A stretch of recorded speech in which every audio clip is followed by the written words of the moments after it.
My name is Alfred Goudge, BMC, United States Navy, retired.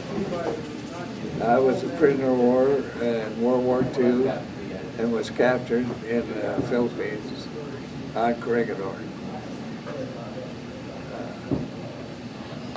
Now, the next stage, if you would briefly tell about how, I went from here to here to here, and then they were looking for, healthy people to set up this new camp down at the port area. That would be great. So you've left us at Corregidor. Okay. I was captured on Corregidor and taken on a barge to Manila. About 100 of us on a barge.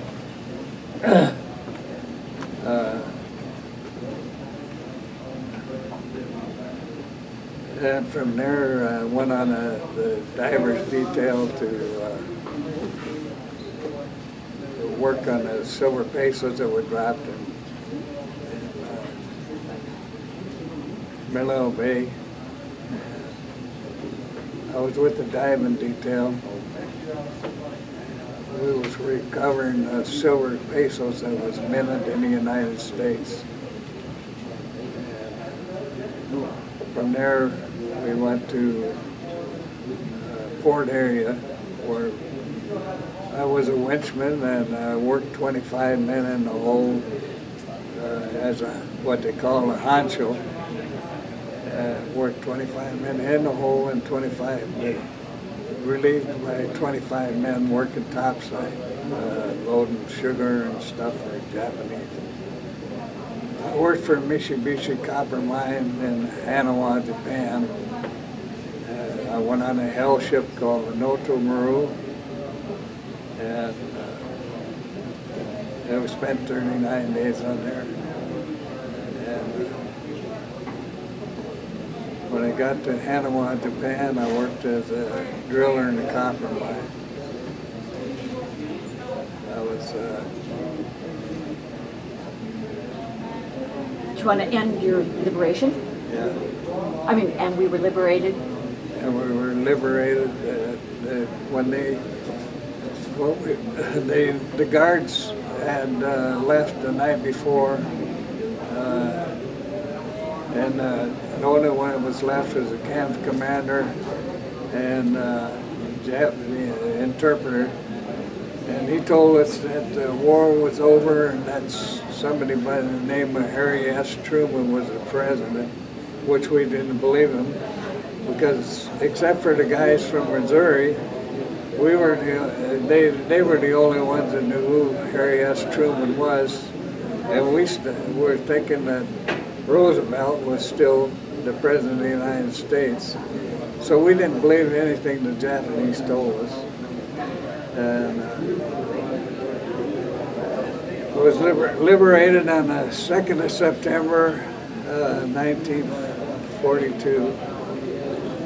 And went to Guam, where they fed us up for 1 month. And I was brought back to the United States. And I had re-enlisted in 1946. Okay, hold on a second. At the time we were in Butai, Yamamoto Butai, they had us make a propaganda movie, and they put all the Navy, Marines, and Army in Army uniforms, and they dressed us up so we looked all like soldiers. And they had us make this movie, The Fall of Manila. And the director was Japanese that was born, went to school in Oxford, and he sounded just like a lineman. If you put him behind a curtain and he was talking, you would swear to God he was a lineman, Englishman talking. That's how good his English was. And they made us jump out of these trucks and pretend that we was afraid and everything. And that was a propaganda they was making, calling the Fall of Manila. And why did they choose you to be in the film? Just because we were healthy, and they looked healthy like American would. Of course, if it wasn't for the fact that we worked in Butai, Yamamoto Butai, Stevedore, we wouldn't have been in such good shape as the rest of the other camps were. When I got down, I went from 155 pounds when I was fighting in the Navy. I went to 87 pounds when I was liberated.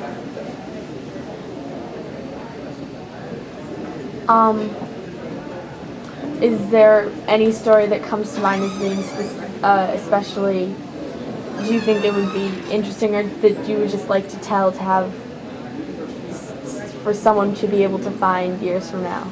Any specific story that you can think of? Well, when we come back, Tiger Barnes and myself and a soldier by the name of Shorty, we called him Shorty. We made liberty in the United States first 2 days in San Francisco.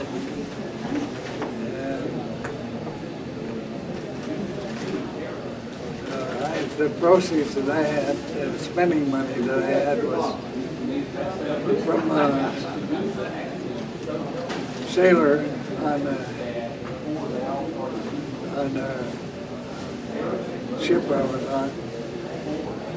Give me $400 for all the Japanese souvenirs that I had and a two-handled sword that I'd taken off my Jap colonel. And when I got off at the hospital in Oakland, I had, after 3 days, I had, out of that $400, I had 3 dimes left in my pocket. Okay.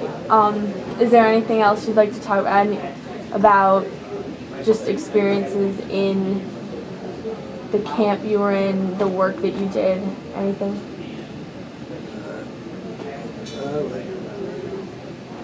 That's about all I have to say. At times there was times that I didn't think I was ever going to make it back to the States. I had twice I was told I was going to be beheaded. I had a Japanese officer hold his sword in the back of my neck. One time I was welding in the landing barges that were used to invade the Philippines, Corregidor, and the 50 caliber machine gun that made a bunch of holes in these landing barges. And the first time that we welded them, the first barge leaked like a sieve, and the Japanese officer put a cheese cutter across, a two-handled sword across my neck. He was asking me, he says, "Is that the truth? Is that the truth?" I said, "Honto." He says, "The next time that the barge goes in, it better not leak," because it was leaking like a sieve. And the next time it went into the water, after we did the welding on it, it didn't leak. And another time was a Filipino at Port Area when I was steward in the terminal building. A Filipino had handed me 2 cigarettes. And all the guards saw was the white paper. He thought it was just a note that the Filipino was handing me. So he took me up to the lieutenant that was in charge. And he also put a two-handled sword over my neck.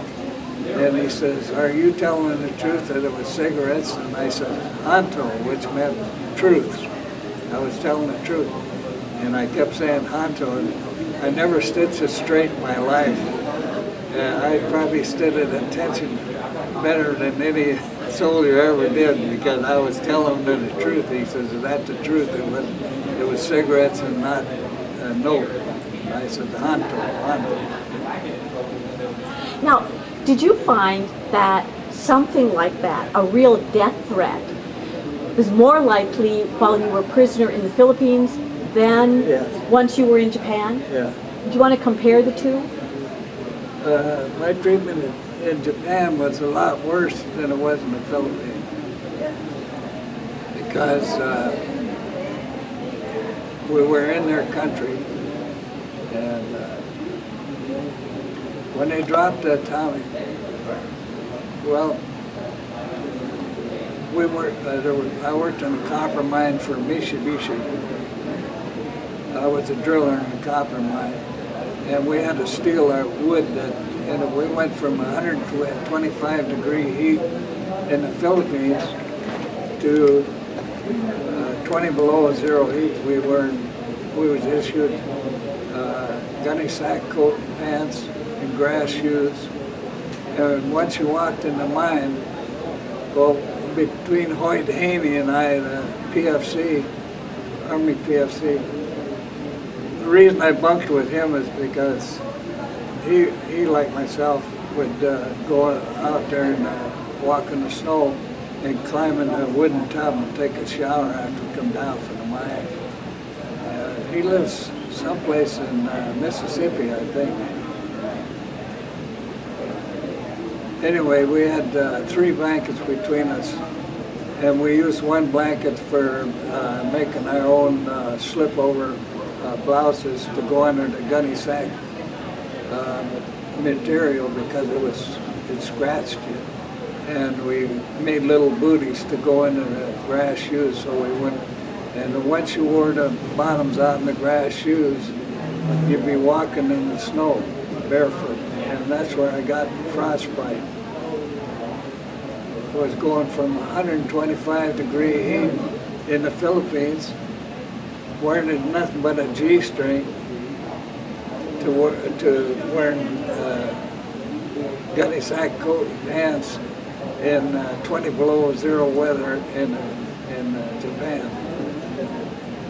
And we'd bunked with each other to keep warm. I didn't hear your whole telling of the movie story, but did you talk about why the people in your camp were chosen to be in the movie? Yeah. You did? Yeah. Okay. Did you talk about what happened to the uniforms once you were finished with the filming? Oh, we never. Well, no, start. When we were in the film, Well, they issued us uniforms, but when we were making this propaganda film for the fall of Manila, they issued us soldier's uniform, the old button-down type shirt that buttoned this way. And as soon as the movie was over, they collected all the clothes that we was wearing because we were issued soldiers' uniforms when some of us were sailors and Marines, and they made soldiers out of all of us. And once the movie was over with, they collected all the uniforms and everything. We went back to wearing just shorts or G-string what we was wearing down there in Port Area. did they give you helmets? Did you carry rifles? No. Start again. When we were in the film. When we were in the film, making the film, they issued us rifles and everything, but of course they were empty, and there was no bayonets on them, and we had soldiers, guys that acted as soldiers that were in half tracks, and some of them broke down, and the fan belts it'd heat up, you know, and everything. And the fan belts would come off, and they'd heat up, and the Filipinos were throwing us food, and one guy got a banana cream pie. Judge Levering was a guy that wore a beard, and he had his head shaved, and he got a banana cream pie right in his face, and he just smiled and went like this and took it out of his beard and started eating it. And the Filipinos, of course, got banged up pretty good for throwing stuff to us. You know. I don't think they killed any of them at that time. Did they tell you what the movie was going to be about? They just said it was the fall. No, you say, when they took us for the movie, or when they recruited us for the movie, they said, When they took it for the movie, they didn't tell us anything what we was going to do. They just said we were supposed to be going through an air raid, and we were supposed to act scared and jump out of the trucks and run towards the buildings and everything. But we was laughing so much and smiling that they had to retake it 2 or 3 times in order to get it done right. now, how did you feel when you saw the film yesterday? Say, yesterday, 55 years later, or however many years it is, I saw the film, and then tell us what your reaction was. 55 years later at a reunion of the Defenders of Botanic Corregidor, I saw a movie, and part of it showed American soldiers in a truck. But it didn't, except for remembering about the incident,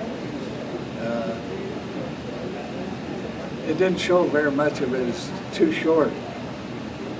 They showed a lot of stuff, and that movie was all Japanese propaganda. So there wasn't any truth to it at all. There's the phrase in filmmaking, it was lost on the cutting room floor. Would you say that your scene where you were supposed to get out of the trucks, look scared, and run, but instead you got out of the trucks laughing and joking, was left on the cutting room floor? I think so, yeah. So you can say that. Okay. Said, when I saw the film, When I saw the film, it looked like they'd cut all the stuff out there and put it on the cutting room floor, because it wasn't what actually happened, because we were laughing and jumping out of the trucks and everything, and they didn't have any of that in there. They didn't show the Americans showing how they really felt about it. Great. This is wonderful. Thank you. Well, and is that if we put it together into a documentary, we can actually show the clip of the film, and you can be telling in the voiceover what it was like to be one of those POWs. So that is fabulous. Yeah, there's so much things that you think about, you know, sitting here and you don't get on tape, you know. Oh, There's so much that we went through that the average person. My brother was killed in New Guinea. He was a first lieutenant, and at the time he ran into a Jap ambush with 3 of his men, and he held them back with a 50 caliber machine gun. And I was the only one in my family that knew this Lieutenant Draxler that was a friend of his, that made it back, told me that my brother was cannibalized by the Japanese, and he was killed in 1944. At the time, I was on a prison ship going from the Philippines to Japan. So, did he explain that there was no food? The Japanese were so hungry they cannibalized my brother and the 3 men that was killed. So that's,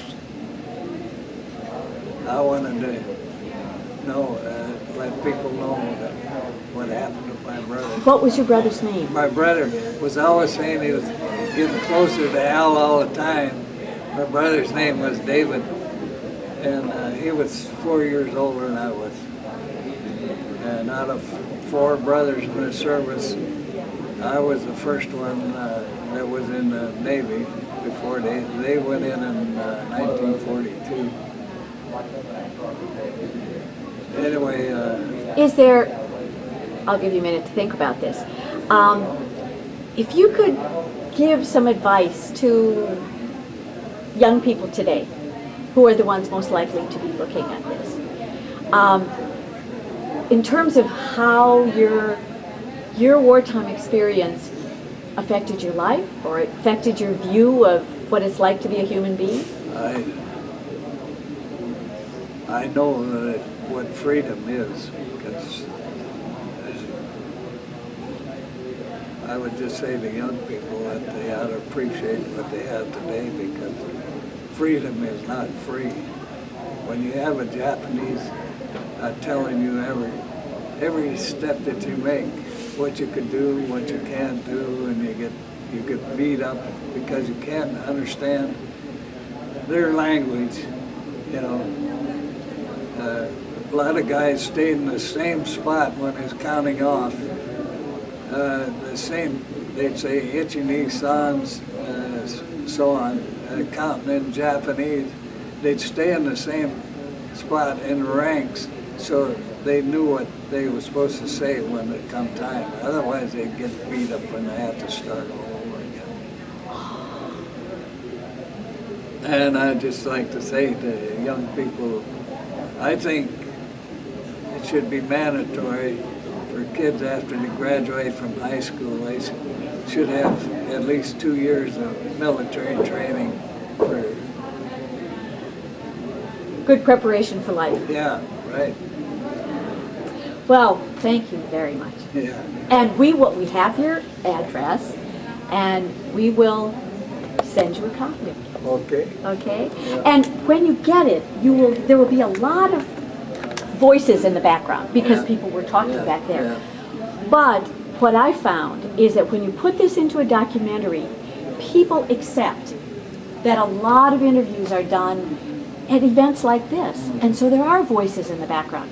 But as I listened, I could hear clearly every word you said.